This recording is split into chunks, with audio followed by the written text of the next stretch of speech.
And Court is here to tell us about, yeah, it was pretty warm yesterday. I did break a sweat, but at least it's not triple digits. I was thinking, though, I'm not used to this heat.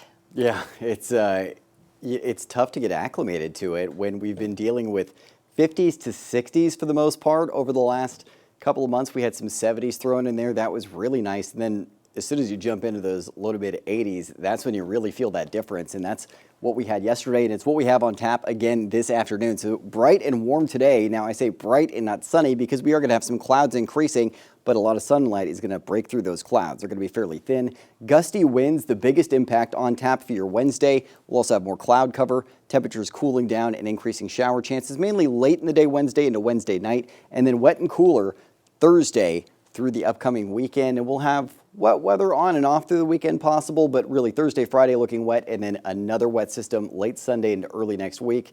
So we're not done with the wet weather yet, even though we are closing out the month of March in your extended forecast. A live look outside this morning, Southgate Lane in South Chico. No travel impacts as you head out the door this morning, and very mild temperatures in the 50s in the valley, anywhere from 50 degrees in Corning to 58 degrees in Orrville right now, 53 in Redding, 57 degrees for Chico, 50s to lower 60s right now in the foothills, 61 in Paradise, and we're in the 30s to low 40s in our mountain zones. Winds pretty modest this morning, not a whole lot to talk about. Heading into the afternoon, those winds that are out of the north now are going to shift to become out of the south, but they're really not going to be very strong. Overnight, though, those winds do start to pick up into early tomorrow morning, 20 to 30 mile an hour gusts in the morning, and then 40 to 50 mile an hour gusts possible in parts of our region in the afternoon tomorrow. So it is going to be very windy. That could lend itself to power outages or travel impacts as tree limbs could be downed. And if your power goes out, remember, you can always find us online at actionnewsnow.com or download our mobile app. You'll have the latest local news and information you need right at the tip of your finger. Staying gusty through the day on Thursday, and then still pretty breezy on Friday. Satellite and radar, clear skies overnight into this morning as high pressure off the coast to our north and east continue to act as that blocking pattern. We've got this series of low pressure areas working into the Pacific Northwest right now. The next one that's rolling in, though, is going to be stronger, and that is going to flatten out that high pressure, driving more cloud cover in, pushing those south winds to really pick up and leaving us at the cooling trend as that treks into the Pacific Northwest tomorrow. So some thin clouds rolling in throughout the day today, but still mostly sunshine breaking through those clouds. Going to be bright and warm this afternoon.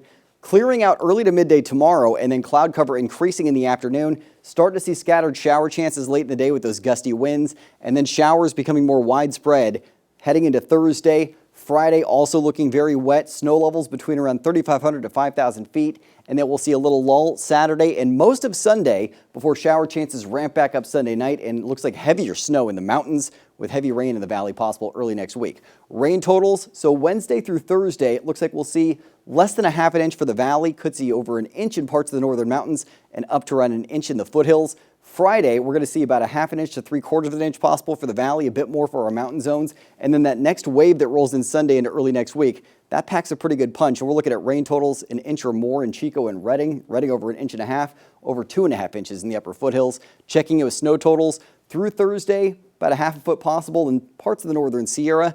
Through Friday, could see up to a foot in the northern Sierra, could see about 10 inches for Mount Shasta. Great news for anybody hitting the slopes this weekend. And then through the middle of next week, we're looking at 2+ feet of snow possible in some mountain zones. Highs today, upper 70s to low 80s in the northern mountains. We'll end up in the 70s for the most part in the Sierra and southern Cascades. Foothills, 70s to low 80s for the afternoon today. And in the valley, it's mid 80s across the board. Not a lot of variety out there.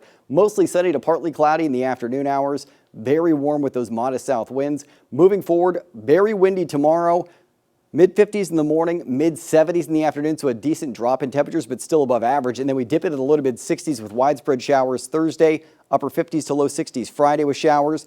Dry for the most part Saturday, showers returning late Sunday, and then more wet weather early next week. So Kelly, enjoy this little taste of mid to late spring conditions. While it sticks around, we've got major changes arriving tomorrow and wet and cooler weather ahead. Okay, thanks, Court. We will be watching closely.